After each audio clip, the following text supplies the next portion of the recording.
Wonderful, so that should be fine now? Are they happy online? Yeah, seems so. Do I need a mic? Can people hear me? No, the mic is over there. I see, right. So shall I just get on?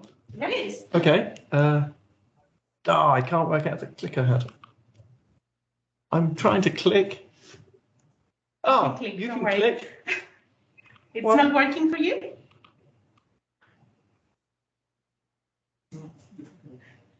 It seems to be working now. So I shouldn't press that button. Oh, there's a delay. Oh, okay. All right. Let's see what happens. So thanks for the invitation. Lovely to be here in person. And let me stress, I mean, I guess most of you know already, but I'm not a computer scientist and I'm not a mathematics educator. I'm just a research number theorist. I didn't press anything that time. Is that just what we're going? Is that just going to happen? Oh, I see, and that goes backwards. Right. Who knew nothing about this stuff 5 years ago? I'm not in control. I mean, I can just press a button. I just want to go forward. Sorry. I'll quite happily press. There you go. That'll do. Yeah, I can go with the buttons. So in 2017, my youngest child started going to big school. I've been doing a lot of childcare. My partner's a surgeon and is extremely busy. And my youngest child turned 12 and started going to big school. I didn't need to take them to school in the mornings and I didn't need to be home for relieve the babysitter in the evenings. So I had more, more time in my life. And I was also teaching coincidentally, I was also on the Introduction to Proof course. Which of course I love teaching. And so I thought I've got the time to try something new. And so, the question I came up with is, can I use a theorem? I'd seen students do very poorly in this course. And I'd seen them struggle. The kind of question you get is like, what's the method? At school, everyone, this is people doing my course. This is the first year undergraduates in the maths department, and they're asking me what the method is to solve questions about equivalence relations. It's like the method is that you understand the theory, and you kind of like create some mental model, and then figure out the problems yourselves. That's the method, which is not really the answer that some of them want to hear. So I wondered whether putting that kind of idea within some context of a formal system would actually make it easier to teach students about equivalence relations. So that was the basic, turns out very naive and stupid idea that I started with. And over this, I started in June 2017, trying to get an overview of the area. As someone that was a complete outsider, and this was extremely difficult to enter the area at that time because there was nothing written for mathematicians, and I didn't know what a type was. In some sense, still don't. Sorry, Kevin, can I slightly move this here so that the people can see your camera and we can see your slide? Yeah, this is absolutely fine. Thanks. So I tried to get the hang of the area and got some kind of idea as to what was going on, but found very little that I could do in practice. I couldn't. Where are the basic questions in where are the basic questions in number theory or in whatever, or in group theory?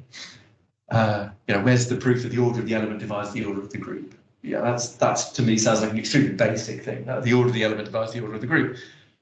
And what I hadn't realised at all, and what nobody was telling me, was that somehow actually this is an incredibly complicated and profound thing, because finiteness is an incredibly hairy concept. This was something I hadn't really, the concept of a set being finite is just we have this geometric picture that's incredibly obvious, but actually translating that into some sort of formal language is phenomenally difficult. So I was really sort of wandering around with no idea about what was difficult and what was easy. And of course, also at the back of my mind, I'm like, I'm interested in, I'm interested in the Langlands philosophy, things like that. And there was nobody in the area who seemed interested in the Langlands philosophy, or I hadn't found anybody for a long time. And then it turned out that the Newton Institute has some conference called Big Proof in summer 2017. And I was too late to register for it, but they live streamed all the talks. This is before COVID as well. They were live streaming all the talks on the Newton Institute, on some bespoke software on the Newton Institute website. And so I watched some of these talks, and this talk by Tom Hales on how he proved the Kepler conjecture using Isabel. The story was he announced the proof.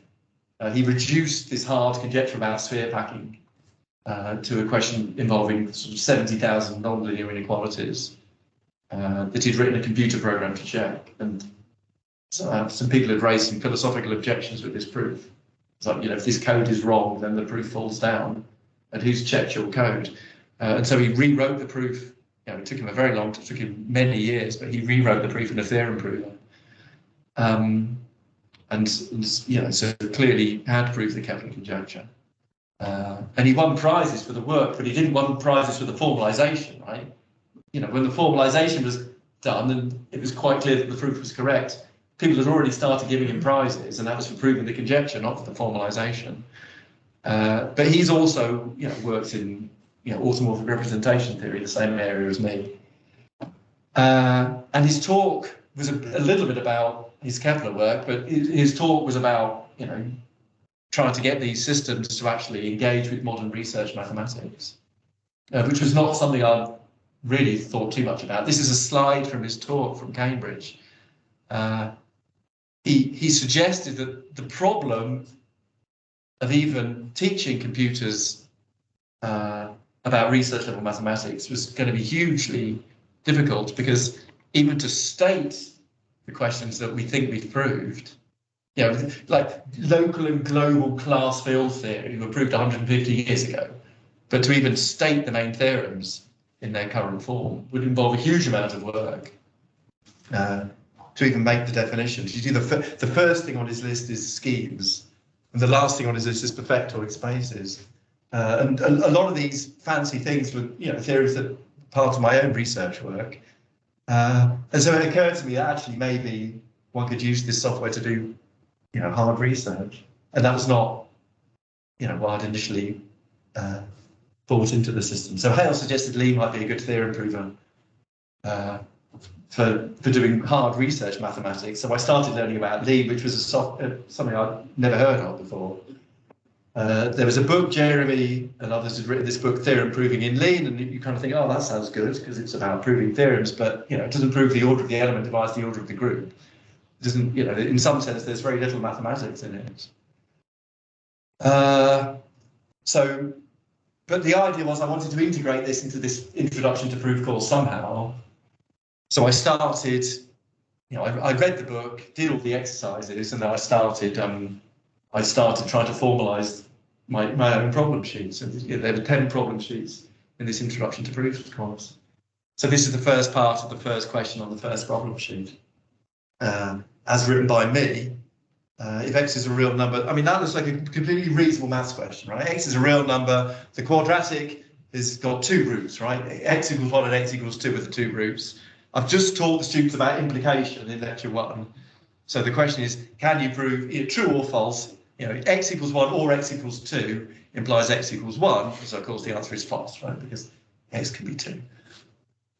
So that's what the students get from me on day 1. And so then I kind of think, great, so let's prove this theorem in Lee, because this is not difficult, right? This is the first part of the first question. And I'm staring at this question thinking, well, what does the question actually mean, right? What is x? Like, is it a variable? Like, is it a fixed real number or a varying? What does this question actually mean? And it took me a while. Like, if x is 1, x is a real number, right? So we don't know anything about it. So let's say it was 1, then it's true, right? Why am I telling the students that this question is false? Because clearly sometimes it's true. In fact, if x is anything other than 2, then this implication is true. If x isn't 1 or 2, then both sides are false, and false implies false. So the question is almost always true. And yet I'm telling the students that it's false. And all of a sudden, I'm realizing, I Right, there's me. I've got awards for teaching at Imperial, but I just asked them this completely ill-specified. No wonder the students are struggling, because I don't actually, when it comes down to formally writing down what this question is, I realise that in some sense I don't know myself. I know what x is. X is an arbitrary real number, right? What does that mean? It means it can be 2. It seems to mean that. But somehow it mustn't be all the other numbers that are all of a sudden I was learning things already, right? Learning things about how lousy my own course was. There was another question I went into about counting equivalence relations. How many equivalence relations are there on a set of 2 of them? And I've seen smart students say there's infinitely many. And the reason they're saying this is because I define an equivalence relation, but I never say what it means for 2 equivalence relations on the set to be equal. and there's a subtlety there. So I learned all of these things whilst trying to do my own problem sheets. So anyway, so it turns out that the question means for all real numbers x this is what the question means. True or false, for all x, this thing implies this thing. That's what the question really means. And of course, now I type in the model solution, expecting Lee to say, yes, okay, that's done. And when you type in this thing like this, it says, well, no, you haven't done it. Because now you've got to prove 2 things. Firstly, you've got to prove that 2 satisfies the quadratic. You've got to prove that 2 is not 1. And when the software told me this, I just realised I was in love. Because, in fact, that was exactly... These are actually the correct conclusions. This is exactly what we've done so far, right? We've got to prove that 2 is a root. And we've got to also prove that 2 is not equal to 1. And I do not have the skills to prove that 2 is not equal to 1, because that's not a question that anyone's asked me before. And I want you to ask, let's ask a first-year undergraduate proof that 2 is not equal to 1. What kind of... They can't answer that question. It's just true. Is it an axiom? It can't be an axiom, right? But it must be true. Where's this coming from? And so you look at the definition, so I go on the lean chat and start asking how to prove these questions, and they're just like, well, it depends. It depends on which 2, right? Because there's lots and lots of different 2s in lean. There's the integer 2, the real number 2, the rational number 2. They're all different objects. So I tell them, as it happens, the question was about the real number 2, because I've just randomly written real numbers when I was writing this, when I was writing the example sheet. And so they're like, oh no, it's a nightmare. Because the real numbers are defined to be equivalence classes of Costa sequences. They're really complicated. A real number is a really complicated object. But they did assure me that it was true, and they remarked that, if 2 had been the natural number 2, this would not have been true, right? Because 4 take away 6 is 0 in the natural numbers, because natural number subtraction is a pathological function. And similarly, to prove that 2 is not equal to 1, the tools weren't there in 2017. So I've sort of made this commitment that I'm going to use this theorem prover in my classes, and I've realised I can't do the first question on the first part of the first problem sheet. But fortunately, then some random person comes out of the woodwork and just says, well, if you want a tactic that solves these goals, you can write one. All you have to do is be some expert in writing lean metaprograms, and people out there exist. They don't know which metaprograms to write, and here's some random mathematician saying, can you write a metaprogram to solve basic equalities and inequalities in the real numbers? They're like, yeah, sure, I'll do that. So there was sheet 2 is about square roots. Lean didn't have square. It had the real numbers and had the proof that a non-empty bounded set of real numbers had a least of a bound. So, you can't see what's happening. I can see what's happening. Sorry about that, Kevin. Is it? The people online can still see the slides. I don't know what's going on with us. Okay. So sheet 2 is square roots. Can I? You do it all. No, it doesn't like me either. I'll just see if I take it. Yes. Yeah. Jesus. Well, when you shock it, everything was going well. Oh. I went back. And then I went. It just doesn't have the square roots. Oh, there we go. No, yeah.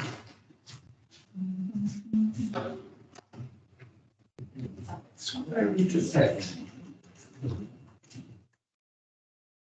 Can you explain why it's not true for natural numbers? Oh, because the definition of subtraction on the natural numbers is that it takes two natural numbers and then it outputs a natural number.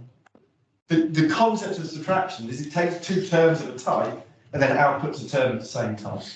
This is like adamant that that's the only thing that subtraction can do. So if you give it two natural numbers and then ask it to subtract them, it will return a natural number. So it's like, I've got to return a natural number. Like, it can't be -2 because that's not a natural number, that's an integer. So I'll just return 0. And then when you add 2, you get 2.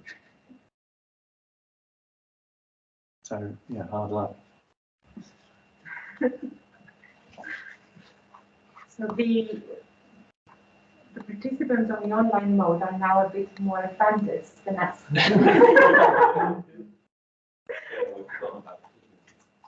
So it's true for integers.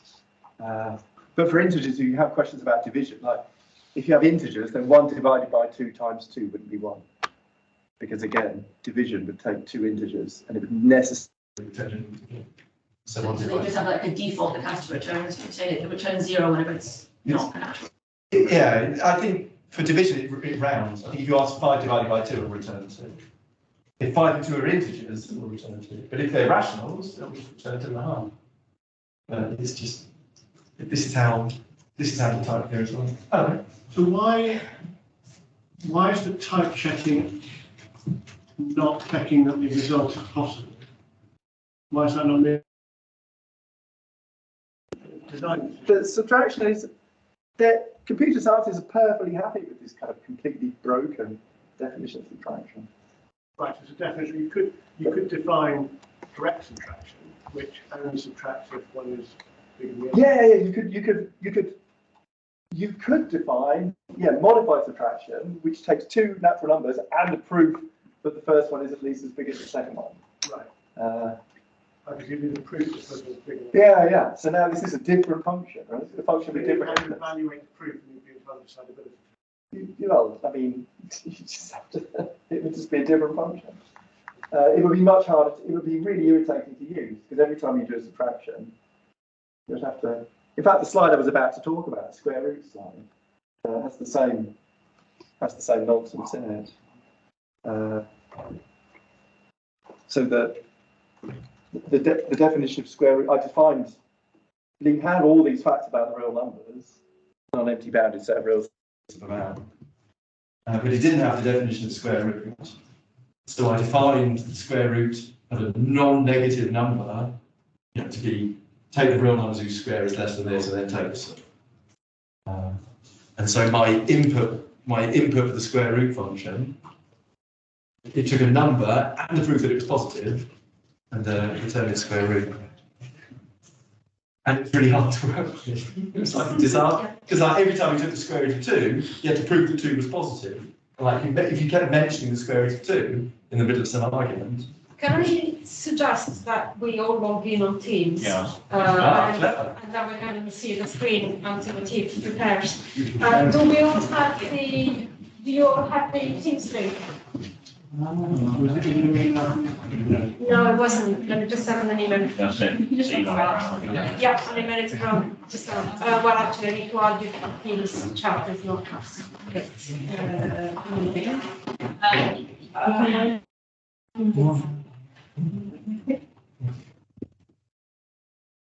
So, Sylvia, would you like to sit here? I'll do what I'm told.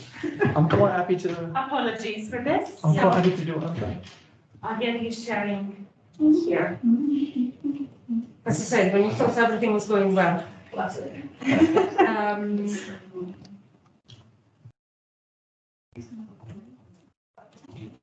I'm really sorry about this cat is fun.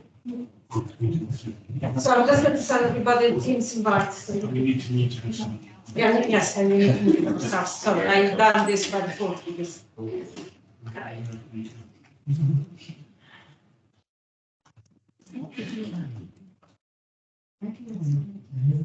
was going to ask it. Yes, you can send it to her. Okay. Okay, so you should have in your emails if you invite now.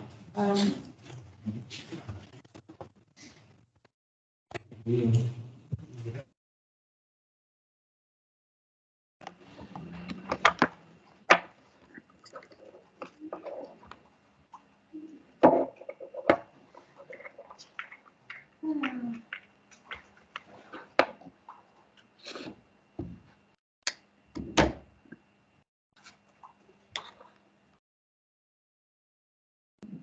you are.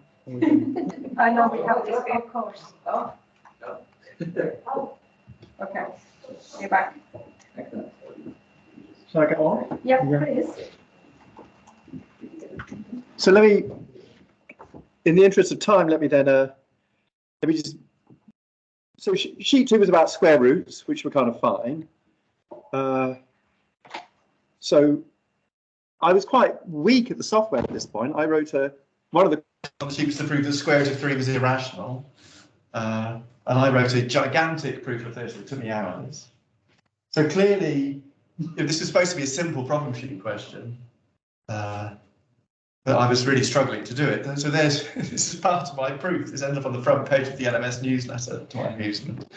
There's my proof that the square root of 3 is irrational, sort of jazzed up by one of my children.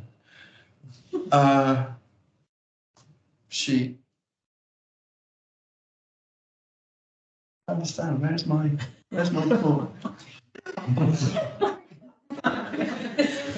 There's that. But we are obviously not good at doing virtual stuff anymore, right? Did you remove it? No, it should have been there. It copied it. Sorry. Maybe just talk about the square roots. I just don't know what to say. Does my talk not actually go past this page? Seems the file is empty, but I've got a computer somewhere. I've got the talk on my computer. Can I just plug my computer? I've lost it. Adina, try to open it in preview. Oh, but you're not on that. Are you telling me that I gave you a dodgy? it seems empty. Sorry. Web browser? I don't know what to say.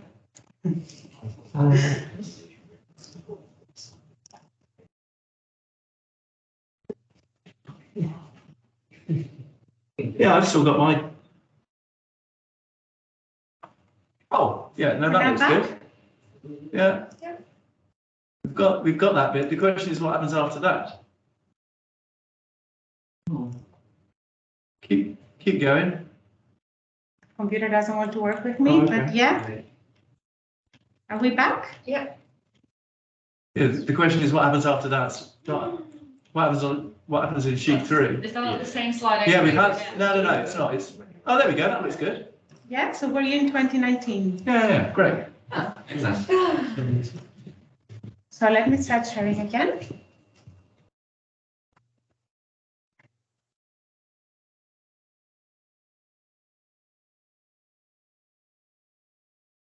That kind of thing now? Yeah, that's fine.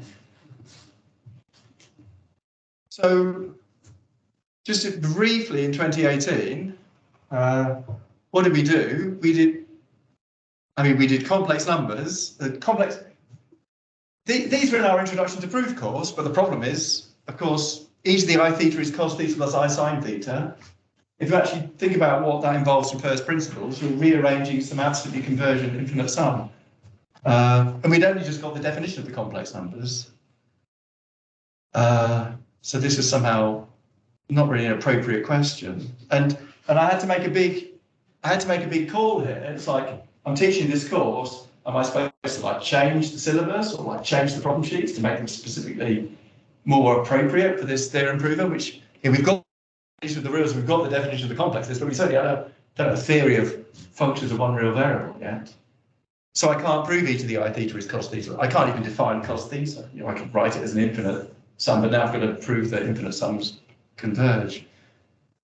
So I realized that I couldn't just slot this thing in, right? So number theory is much easier, and then equivalence relations and functions are much easier. And then there was a last question about f minus e plus v is 2, that just involved some kind of appeal to geometric intuition at some point. And I got really quite confused about whether this was mathematics at all. Anyway, I just did, in 2017, I just did it. I would do some lean online, and I do lean in the lectures, and I started a club, and I said if people were interested, they should come along. And my idea about what was going to be happening, like my idea was I was going to teach weak students about equivalence relations, but all that happened was like the top students came along because they could hang out with a lecturer.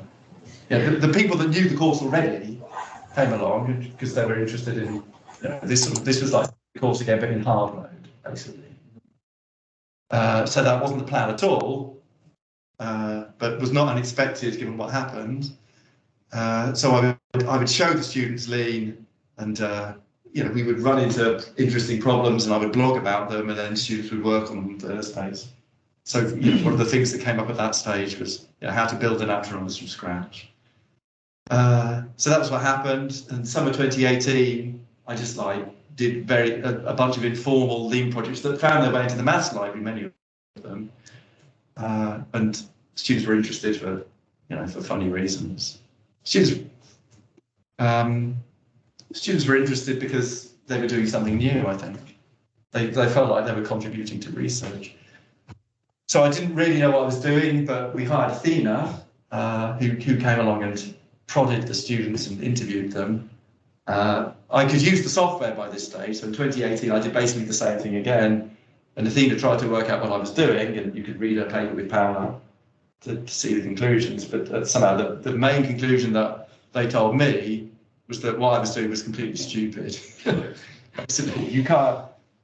My naive idea about teaching a weak student how to use lean by saying, look, here's a complicated piece of software. It does equivalence relations really well. Now go ahead and do equivalence relations in this software. This is just never going to fly, especially if it's not going to be compulsory. So that's the old course. And then there was a curriculum. I'll skip some things because these are time constraints. And then there was a curriculum review at Imperial, and I put myself onto the curriculum review team and rewrote the Introduction to Proof course in 2019. So I'll just talk about the slides I'm going to skip. So I rewrote the course, and so it didn't have things like e to the I theta is cos theta plus I sine theta in it anymore. Stuff that was really causing me problems. And it had more stuff about surjective functions, which was really easy to do in a theorem. So we did sets, functions, and equivalence relations, basically. And this new syllabus came along in 2019, and I was now teaching a course which was much more aligned to the stuff that Lean found easy. So you could do Lean in most lectures. But it was still completely optional, and it was still the case that most students were not remotely interested in it, for the reasons that have been flagged to me by the education specialists.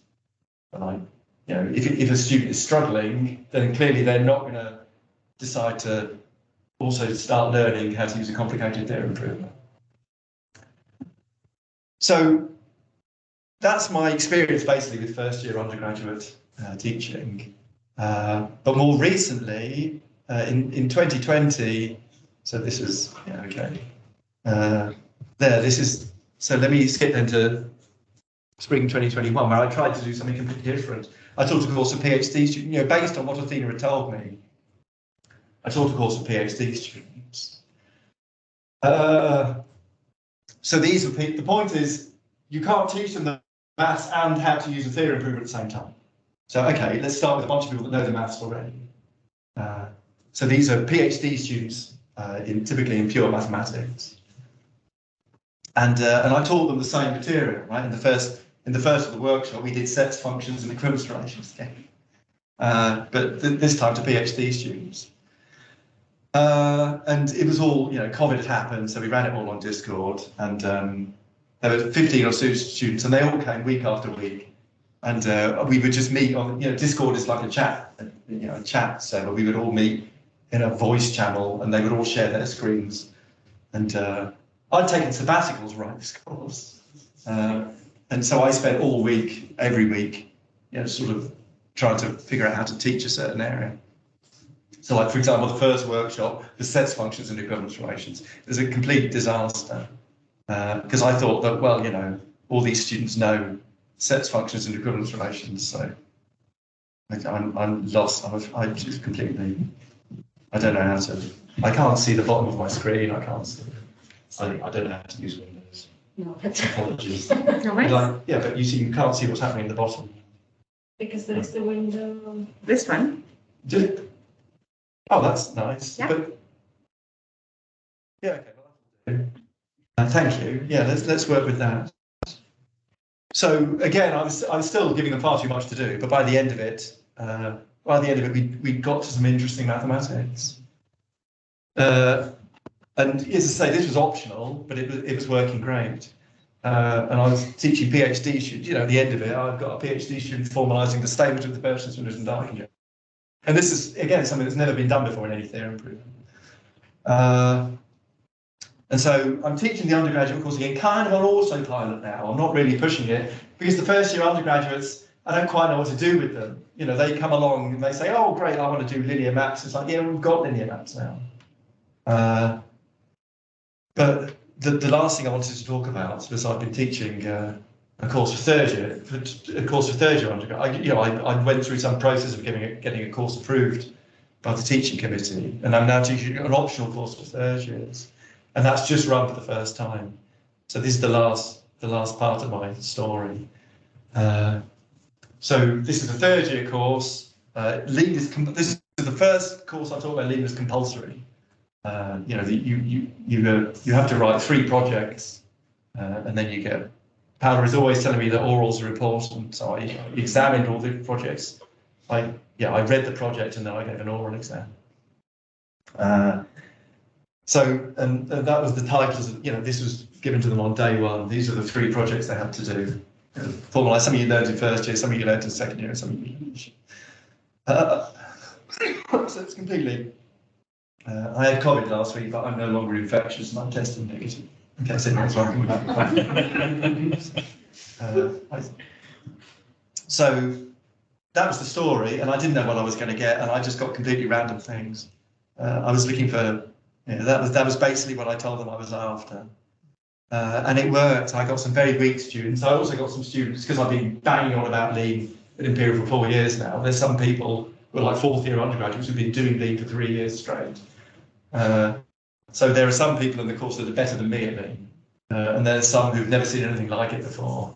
And there's some people who it's the only pure module they're doing, and they're doing a bunch of stats modules. Whatever. So it was really interesting course to teach. I was planning on doing the same material I taught to the PhD students, like let's do filters, let's do uniform spaces, let's do exotic stuff.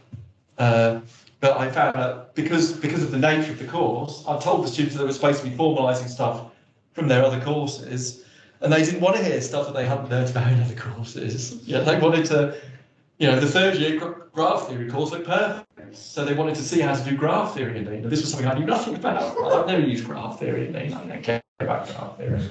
I care about algebraic number theory. So I was kind of frantically, I was completely derailed. I was frantically trying to learn how graph theory works in lean. But I did, because it was what they wanted. So the 22 undergraduates, 19 straight, 2 doing a joint maths and computing degree, and 1 straight computing. The notes are online. I'm quite proud about them, really. Do you think this will work? There we go. So there's what the course looks like, and I don't. Were they useful, these notes, or did you never look at them? Yeah. I think they're not showing on. Okay. I wasn't really sure. Oh. So the final project deadline was last Friday, and you could talk to the students about what they thought.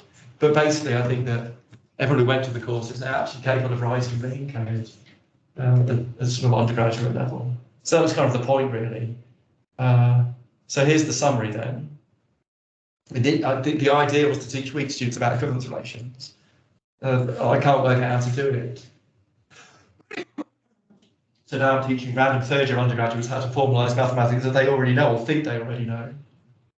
And more than once, I think Beth was one of the people that said this. She felt like she was a first year again, and I felt just the same when I was trying to work out how to do this stuff. And I don't know if that's a good thing or a bad thing. But that's the end of my talk anyway. So sorry for overrunning. Kevin, and sorry for the It's all technical right. difficulties. So, you can do one. Okay. Thank you. Shall I go on up till noon then? Okay. I mean, I'm going to be around all day, so it's not.